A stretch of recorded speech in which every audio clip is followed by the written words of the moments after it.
दोस्तों आज हमारा भारत काफ़ी ताकतवर और एडवांस हो गया है। भारत की इस तकनीक को देख पाकिस्तान तो जल ही रहा है, साथ ही चीन भी अब अपना सर पकड़ के बैठ चुका है। भारत और पाकिस्तान एक ही समय आज़ाद हुए थे, लेकिन आज पाकिस्तान कहाँ है और हम कहाँ। आज हमारी स्पेस एजेंसी को नासा के बाद सबसे बेहतरीन स्पेस एजेंसी में माना जाता है। साथ ही भारत आज हर तरह की तकनीक को लगातार हासिल कर रहा है। भारत आज खुद का 5th जनरेशन का लड़ाकू विमान बना रहा है।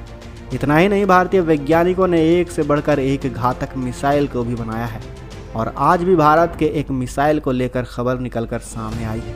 ये मिसाइल कौन सी है, कितनी घातक है और ये भारत के लिए कितना ख़ास है, ये आप जानेंगे तो गर्व करेंगे। इसलिए अगर आप इस मिसाइल के बारे में जानना चाहते हैं, इस मिसाइल की खूबियों के बारे में जानना चाहते हैं और इसके आने से भारत की ताकत हमेशा के लिए कैसे बदल जाएगी, इसे जानने के लिए वीडियो के अंत तक बने रहें दोस्तों। दरअसल दोस्तों ये बात तो हम सभी अच्छे से जानते हैं कि इस समय दुनिया का सबसे ताकतवर, सबसे बड़ी और सबसे एडवांस सेना अमेरिका के पास है। और अमेरिका ने ये सब कैसे हासिल किया, इसका सबसे बड़ा कारण है अमेरिकी सेना का बजट। शायद आपको पता ना हो, लेकिन अमेरिकी सेना का बजट हमारे तीनों सेनाओं के मुकाबले तकरीबन 12 गुना ज़्यादा है। हमारी तीनों सेनाओं का टोटल बजट है $70 बिलियन, जबकि अमेरिकी सेना का इस साल का बजट है $860 बिलियन। चीन की तुलना में भी ये 3 गुना ज़्यादा है और यही कारण है कि पिछले 100 सालों में कोई भी ऐसा देश नहीं हुआ जो अमेरिका को सेना और उसकी तकनीक के मामले में टक्कर दे सके। लेकिन कभी आपने सोचा है कि आखिर अमेरिका अपना डिफेंस बजट इतना कैसे रख लेता है? तो इसके 2 बड़े कारण हैं। पहला, अमेरिका ने पिछले 100 से 150 सालों में हमेशा से अर्थव्यवस्था पर काम किया है, उसे मजबूत बनाए रखा है। किसी भी कीमत पर उन्होंने अपनी अर्थव्यवस्था को नहीं गिरने दी। यहाँ तक कि जब दूसरा विश्व युद्ध हुआ था, उससे पहले अमेरिका में पूरे इतिहास की सबसे बड़ी मंदी आई थी, लेकिन अमेरिका ने अपनी अर्थव्यवस्था पर काम किया और धीरे धीरे दोबारा अपनी अर्थव्यवस्था को खड़ा कर लिया। और दूसरा कारण माना जाता है उसके हथियारों की भारी मात्रा में बिक्री। अमेरिका शुरुआत से ही हथियारों को एक्सपोर्ट करने के मामले में नंबर 1 रहा है और यहाँ से जो भी पैसा ये कमाता है उसका इस्तेमाल वो अपने डिफेंस कंपनी को और एडवांस बनाने के लिए कर देता है। इसी चीज़ पर अब हमारे भारत ने भी ध्यान देना शुरू कर दिया है।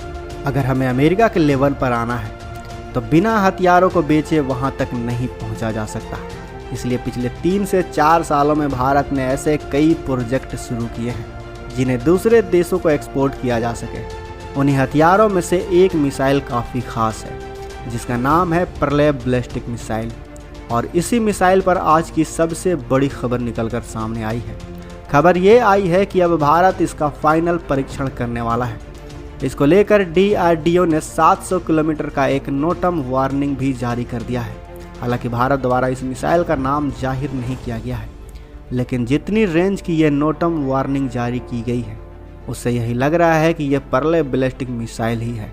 इस परीक्षण के बाद ही यह मिसाइल एक्सपोर्ट करने के लिए तैयार हो जाएगी। चलिए अब आपको इस मिसाइल की ताकत से रूबरू करवाते हैं। आखिर इसको क्यों इतना ख़ास और इतना ताकतवर कहा जा रहा है? प्रलय भारत की सतह से सतह पर मार करने वाली कम दूरी की बैलिस्टिक मिसाइल। यह मिसाइल भारतीय बैलिस्टिक मिसाइल डिफेंस प्रोग्राम के तहत विकसित की जा रही एटमॉस्फेरिक इंटरसेप्टर मिसाइल, पृथ्वी डिफेंस व्हीकल और प्रहार टैक्टिकल मिसाइल के लिए विकसित टेक्नोलॉजी का मिला जुला रूप है। प्रलय को विकसित करने की परियोजना को मार्च 2015 में 332.88 करोड़ के बजट के साथ एक्सेप्ट किया गया था। इसे DRDO के रिसर्च सेंटर इमारत ने डिज़ाइन किया है। प्रलय मिसाइल का वजन 5 टन का है। इसमें वॉरहेड के तौर पर 370 से 700 किलोग्राम का हाई एक्सप्लोजिव मटेरियल भरा होता है। इस मिसाइल को ताकत देने के लिए 2 स्टेज का रॉकेट मोटर और तीसरे स्टेज के तौर पर मैन्यूरेबल री एंट्री व्हीकल का इस्तेमाल किया गया है। प्रलय मिसाइल की ऑपरेशनल रेंज 150 से लेकर 500 किलोमीटर है और यह मिसाइल टर्मिनल फेज में मैक 1 से लेकर मैक 1.6 की रफ्तार पकड़ सकती है। अब कहा जा रहा है कि भारत ने इसकी रेंज बढ़ाई है और इसमें कुछ अहम बदलाव भी किए हैं। साथ ही दोस्तों शायद आपको पता ना हो, लेकिन मिस्र ट्रांसफ़र और टेक्नोलॉजी के तहत इस मिसाइल को खरीदना चाहता है। खाड़ी देशों की प्रसिद्ध डिफेंस वेबसाइट टेक्टिकल रिपोर्ट ने दावा किया है कि मिस्र के सैन्य उत्पादन मंत्रालय ने DRDO से इस मिसाइल के निर्माण को लेकर बातचीत की है। रिपोर्ट में कहा गया है कि मिस्र ने पर्ला मिसाइल के टेक्नोलॉजी ट्रांसफर की मांग की है। वो इस मिसाइल का घरेलू उत्पादन करने की अनुमति भी मांग रहा है। हालांकि भारत की तरफ से इस डील को लेकर कोई भी आधिकारिक जानकारी नहीं दी गई है। मिस्र के अलावा कई और देश भी इसे खरीदने के लिए लाइन में खड़े हुए हैं। वैसे दोस्तों, आपको क्या लगता है, क्या भारत को इस मिसाइल की तकनीक किसी और देश के साथ शेयर करना चाहिए या फिर अभी सिर्फ इस मिसाइल को भारत के लिए ही डेवलप करना चाहिए? हमें अपनी राय कमेंट बॉक्स में अवश्य बताएं। साथ ही वीडियो अच्छी लगी हो तो वीडियो को लाइक करें, अपने दोस्तों के साथ शेयर करें और अगर आपने अभी तक इस चैनल को सब्सक्राइब नहीं किया है तो इस चैनल को भी सब्सक्राइब कर लें। साथ ही बगल में जो बेल आइकन का बटन है उस पर ऑल पर भी क्लिक कर लें ताकि हमारी आने वाली वीडियो को आप मिस ना कर सकें। मिलते हैं अगले वीडियो में। जय हिंद।